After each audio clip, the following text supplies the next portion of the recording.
How do you imagine it would be to be Tua when everything around your franchise is everyone's about to be swept out to sea here, and Tua, you're going to end up in the backup lane as bad contract guy. Like, and it's all, everyone for themselves, and the moment demands real leadership. But how do you lead when you're giving a press conference in front of a burning building? And what you guys thought was gibberish yesterday in the press conference after the game, where he's saying, no, it's on me, it's on me, it's on me. He's talking about multitasking. What are we talking about? No, this was a huge overcorrection from somebody who's giving press conferences in front of a burning building, and the mistake that he made is, hey, I won the Chargers game. Not my fault. I won the Chargers game. Everyone else's fault. They don't show up to meetings. That's why we didn't make 2 tackles. That's why Jalen Phillips didn't make that tackle. Now. All right. You get 5 burning buildings in the first segment. Yeah. This is Puka's open hands. Okay, I'll stop here. I'm just telling you that what's happened to that has real human cost on leadership, whether you're risking your brain being scrambled or talking to your family about, should I play or should I quit for the $250 million? Should I risk this? And yesterday we're talking about, well, is it gibberish because his brain is concussed, okay? What happened in that press conference is that Tua wildly overcorrected because he realized the error and the mistake in throwing out into the public in front of everybody, this is everyone else's fault and not mine, in a room full of employees who come to the same meetings he does every day, and their bodies hurt just as much as he does, and they're in the burning building too. That's the last one. I doubt that. Tua lost his guys. And they don't have the contract and they don't have the, what's the word I'm looking for? The contract and the signing bonus, the guarantees. Yes, the guarantees essentially. That certainties, is that where you got stuck? Yeah, I said certainties. The point is the money's about to dry up and everyone's going to be swept out to sea. And Tua's sitting there on the life raft saying it's not my fault, and he lost everybody. That's not leadership. No, but now he's saying it's totally his fault. But it's a mess. It's a mess. And I will say, like, we've done this show several times over the decades where it's like, I'm not sure the Flames can reach much higher on this franchise. They move buildings, but if you went to the one in Davie, you'd see the torched embers of Bullygate. You know, like, it happens a lot to bad franchises. For the point of the fun we made about Tyreek Hill being the leader of the team, all of a sudden now you move Tyreek Hill out of that locker room and everybody's looking around saying, all right, so who is the leader of the team? Tua, is it you? And he's like, I think so. No, but guys, let's really deconstruct. This is amazing to watch, like the architecture of this. Before the season started, you've got 2 players on the Dolphins, and only 2 who are stars, national stars. It's Tua and Tyreek Hill. This is what Tyreek Hill came down here for. He quit on last season at the very end. The pressure of all that was too much for him. He's whimpering on his way out the door. And so this season starts with Tua saying, well, my guy's going to have to rebuild some trust. And we said, look at Tua being a leader.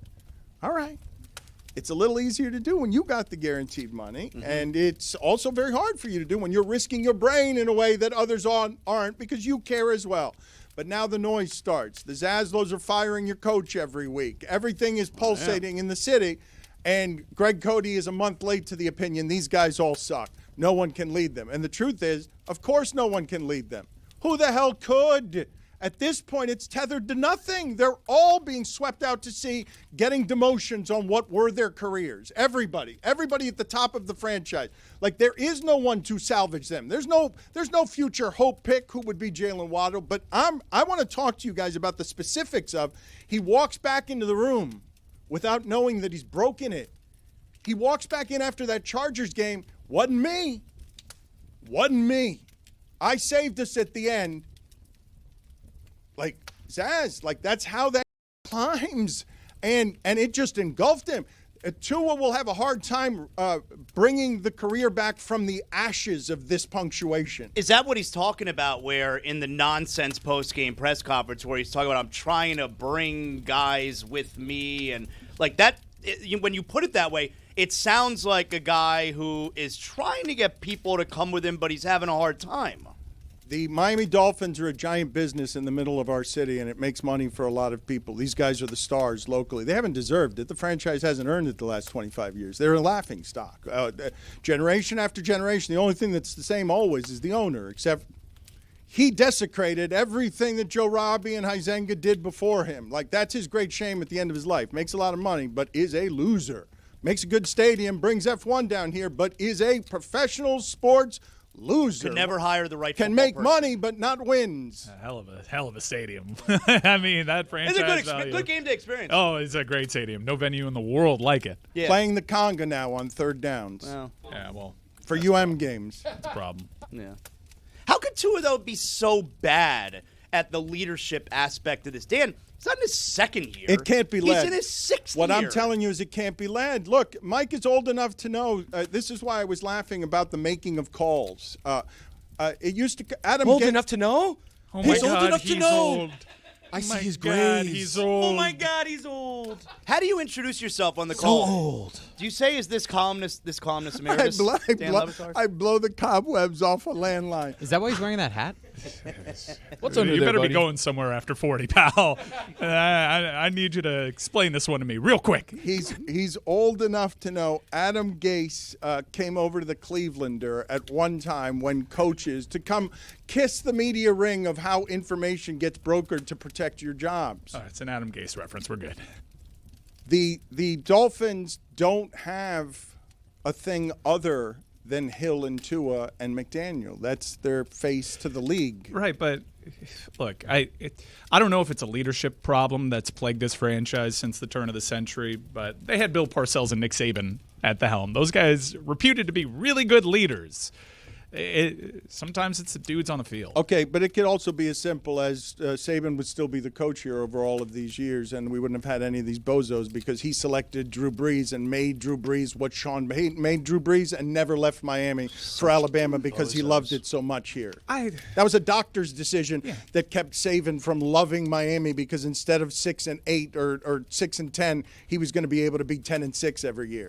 Nick Saban's greatness is so understood and universally accepted that people think that he could do with Drew Brees what Sean Payton did, and Sean Payton has proven that he's really good at working with quarterbacks. Who's to say? Like, when we say that, maybe Dante Culpepper has a Hall of Fame career if he ends up Culpepper. being the guy. I was all in Everybody on shout Go out. Knights, Culpepper. man. I loved him. I was wrong. Do we have this right when LaShawn McCoy says on his podcast of Tua, he stinks? When they No, he's paid not him, wrong. Oh, there's more. Okay, sorry. when they paid him, I couldn't believe it. Why are they paying him? What are they paying him for? The gig's up, bro. Tua has 22 interceptions in his first 30 games under McDaniel, but has thrown 18 picks in 19 games since. Yeah, see, I think that revisionist history is garbage. Right, the revisionist history that should be applied Garbage. was like the only concern around this contract was he's a hit away. Right. When the contract was given, everyone else in his draft class had already signed those deals. This was the going rate. They didn't give him he didn't become the highest paid quarterback. It was like Dak Prescott. This is the going rate to sign a quarterback who's had some type of success in the league to another contract. And the second part of it is we're talking as if the guy we're seeing today from, Tua is the same as the one who got that contract. It's not. That was a good player. This is a bad player. So, it's revisionist history to talk about he should have never gotten that contract. You can't predict that he's going to be washed in 2 years from now, which is what's happened. Yeah, but Zaz, the thing is, you look at the open market and you go, all right, you want to test free agency? Go ahead. Who's going to give you that kind of offer? Nobody was going to give Tua that kind of money. I think you're wrong. Really? You I think Somebody so? would have. With with what we saw on national These TV, teams somebody are said, I'm so going to give him $200 million. desperate for a quarterback. It's the only way to win in the league.